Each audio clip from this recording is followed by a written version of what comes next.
Hey guys, welcome back to Gabriel Auto Channel and Trick and Trades.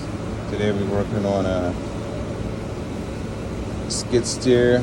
We're going to change the hydraulic filter and the fuel filter. There's the fuel filter and the hydraulic filters all the way at the back. Alright guys, I'll have to take this out, the 2 bolts, pull this out just to get through the hydraulic filter. Alright guys, so